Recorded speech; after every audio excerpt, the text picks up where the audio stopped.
Hey there everyone, we did it. It is the weekend and that means I am back to break down another edition of Friday Night SmackDown. This week's episode got a lot of the plans for the blue brand at TLC in motion. Both the Universal Championship and SmackDown Women's Championship matches are set for that night. Roman Reigns, once again, the star on Friday. Plus there was one match, the way that it ended, I really can't get behind. I'm Rick Ucchino. Let's break down the good, the bad, and the ugly from Friday Night SmackDown. The good, again this week, gotta start with Roman Reigns. He stole the show Friday, riding a wave of emotion throughout the night.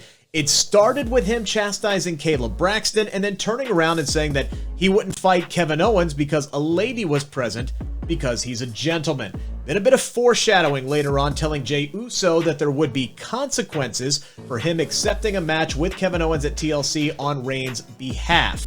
Then, finally, closing out the show, Reigns wailed on both Kevin Owens and Jey Uso with a steel folding chair, and then gave Kevin Owens a very serious warning that the Tribal Chief is coming after both him and his family, and is going to make them all fear Roman Reigns. It was really solid promo work to help set up this TLC match for the Universal Championship at, appropriately, TLC.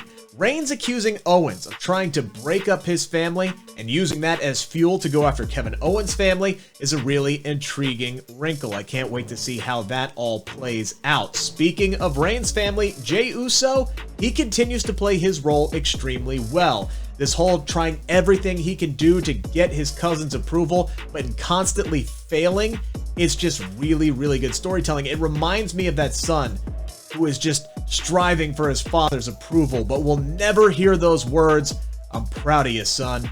It's not gonna happen, Jey. You're never gonna be good enough for Roman Reigns, but here's why this storyline is so good. You have no choice but to keep trying.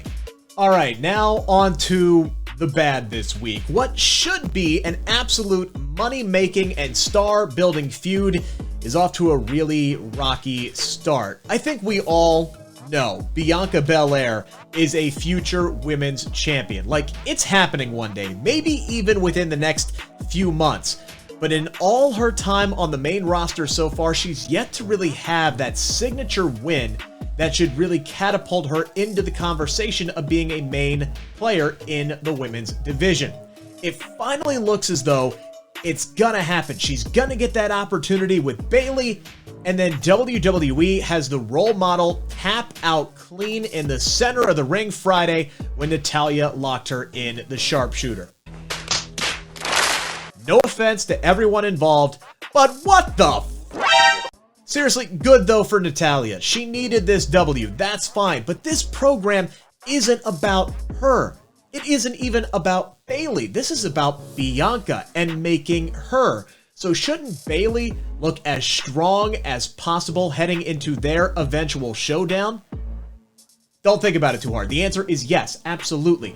Granted, Bayley does have enough equity built up to where a win would still mean something, but if you look at her recent record, and props to Sean Rossap from Fightful.com for pointing this out, Bayley has now lost 9 matches in a row. Bianca beating a slumping Bayley just doesn't mean as much as it would if Bayley was still dominating people like she has been all year long. And finally, the ugly this week. King Corbin said last week he was going to come prepared for his match against Murphy on Friday, knowing he was going to be facing the entire Mysterio family again. And he brought some muscle with him in the form of Wesley Blake and Steve Cutler, formerly of the Forgotten Sons. And that should have been the focus here. Their return to WWE TV after being off for months, but all I could focus on was Dominik and whatever explosion of color that turtleneck he had on was. My goodness, son. I've heard of lighting up a room before, but that's taking it to an entirely different level. My dude was channeling some serious young rock vibes with that turtleneck and the gold chain, but man, at least he made it his own, and you gotta give him some credit though. It takes a whole lot of stones and some serious security to wear something that vibrant.